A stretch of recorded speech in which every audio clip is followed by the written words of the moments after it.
Howdy, everyone. We've finally got the official patch notes for patch 10.0.5, and we've also had the opportunity to play around with some of the changes on the PTR.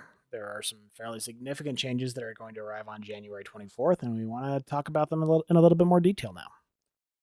So, the first change that we're going to talk about was actually a hotfix that is already in effect in the form of a really nice quality of life change to Thundering tanks. There will now always be 3 negative marks and 2 positive marks. Why they had to switch that, I'm not entirely sure, but the tank will now always be one of the negative marks. This means that barring an untimely death, the tank is never forced to be one of the people clearing.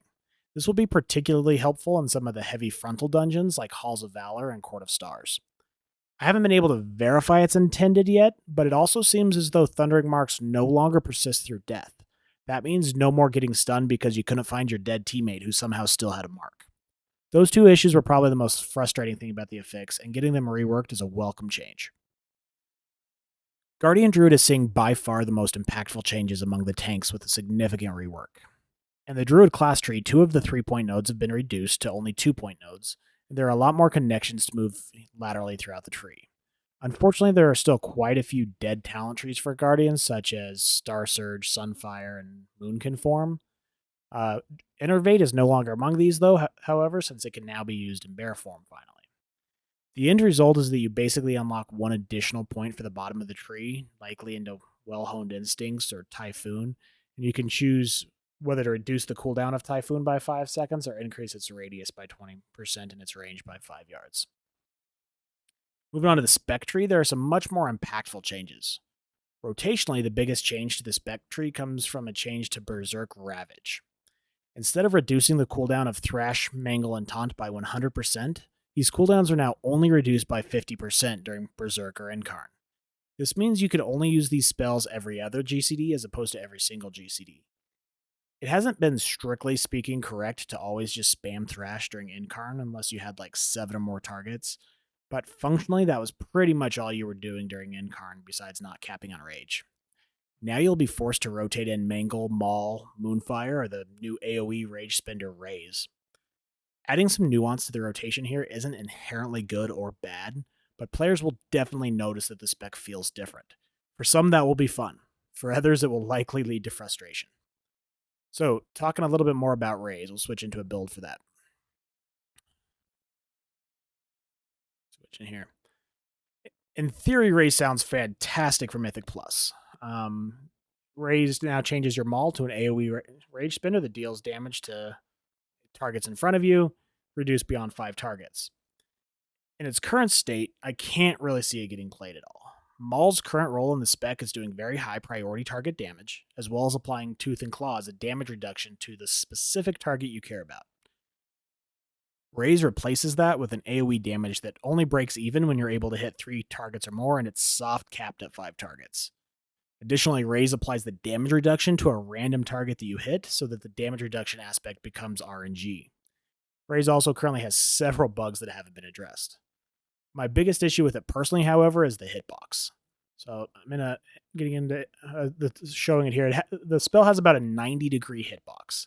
So if I'm here and I'm using it in front of me, directly in front of me now, you see it only hit this primary target dummy. Again, it only hits the primary target. If I turn and face to the left, I will now see there I just used it. It hit both of these targets. However, I still didn't hit this one. If I want to get that one, I kind of have to change.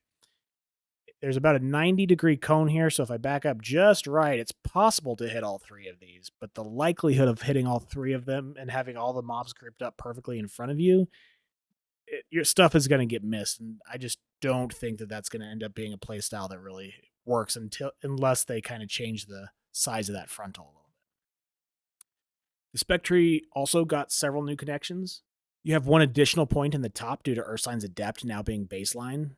Blood Frenzy was moved to the lower left portion of the tree, meaning that your 2 increased rage generation talents, Galactic Guardian and Blood Frenzy, are on the opposite sides. This makes the 2 sides much more balanced. The bottom right side of the tree got 3 new talents. So there's Thorns of Iron, which causes you to deal AoE damage around you whenever you cast Iron First. So that's another AoE rage spender. You gained Moonless Night, which is going to increase your single target damage by between 6 to 8% or so. Then you got Lunar Beam. In theory, Lunar Beam does AoE damage to enemies and AoE healing to your party, although it's currently seeming to decide who is an ally and who is an enemy in a pack at random and will sometimes hurt your party or heal your enemies. So take that for what it's worth. In my testing, I was getting more damage from the arcane version of the bear in all situations, and I suspect that's where the meta starts. But the physical damage oriented left side seems at least more viable than before. Overall, these changes likely leave Bear in about the same place it is now as far as power level, but it leaves the class and talent trees in a much better spot all around and adds flexibility to the class going forward. Brewmaster Monk received a hotfix just a couple of weeks ago, buffing their damage taken. Magic damage staggered was increased by 10% up to 45%. This is a substantial buff with a large amount of magic damage this season. The cooldown of Celestial Brew was reduced to 45 seconds as well, down from 60, for way more uptime. In 10.0.5, monks are seeing even more changes. Resonant Fist has been overtuned since beta and is getting a 45% damage nerf. To compensate for the nerf, they are getting big damage buffs to most of their abilities listed here. The net change looks to be mostly neutral. According to the Peak of Serenity Discord, this is a 2% AoE nerf and about a 2% single target gain, so not much there. The biggest change for monks in this patch is the rework to the top portion of their spec tree. Stagger is now a baseline ability and has been removed completely from the tree. Quick Sip, Graceful Exit, Gift of the Ox, and Staggering Strikes are now all 1-point talents as opposed to 2-point talents, and Quick Sip was buffed to 5% instead of 2%. There was also a new talent added called Spirit of the Ox. Using Blackout Kick and Rising Sun Kick has a chance to create a Gift of the Ox orb. This was data mined to be an 8 proc per minute, and it scales with haste.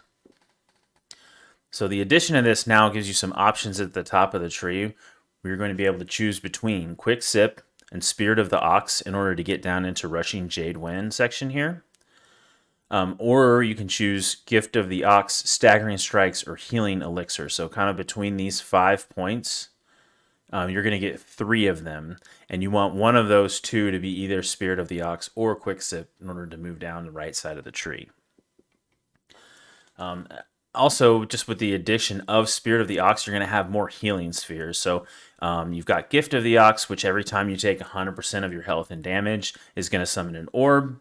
And then you also have this chance to summon an orb when you use Rising Sun Kick and Blackout Kick, which means more orbs on the ground, which is more self-healing. You could even probably combine this with Healing Elixir if you want to take that. And you can kind of just get a lot of sort of on-demand, somewhat RNG, but a little bit on-demand self-healing out of the kit. And then combine, obviously, with your shields, with your Celestial Brew. It just gives you a lot of, like, you take a hit, you go to low health, you get a shield, and now you can heal yourself back up a little bit better, just with a little bit of help from the healer as well. And Monk looking really good right now in keys with, like, Preservation Evoker and getting there's some, the way their stagger works and the way their, what is it? I think the Evoker's Time Dilation or whatever their ability is there. Where they actually get kind of increased healing from their defensive as well. I do think overall this is a good change to the tree. It gives you a little bit more choice up at the top and a little bit more freedom of points. You with these 2-point nodes becoming 1-point nodes, it basically gives you a little bit of extra choice at the top and a couple of extra abilities. Plus, the new ability is kind of interesting. Adding a little more self-healing into the kit is always helpful. The undisputed leader of the first patch of Dragonflight in terms of tank popularity was Protection Warrior. Warriors currently make up around 39% of the unique tanks that have completed a plus 20 or higher key, with the second highest being Blood DK at just under 20%.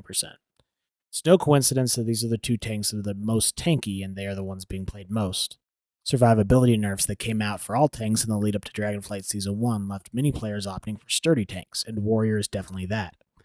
It isn't a big surprise then to see Blizzard leveling some nerfs at Warrior in patch 10.0.5. First off is a couple hits to Warrior's block value. Brace for Impact now increases block value by 3% per stack, stacking up to 5 times. It was 5% per stack.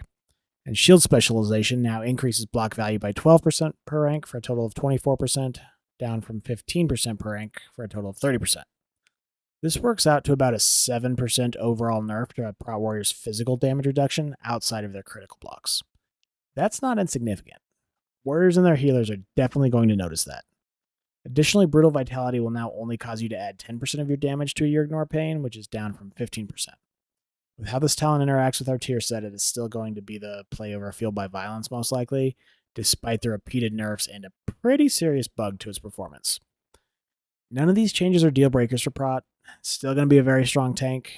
It will, however, significantly reduce the perceived gap between warriors and other tanks. Don't be surprised if you see other tanks starting to pop up more and more often, especially among competitive players.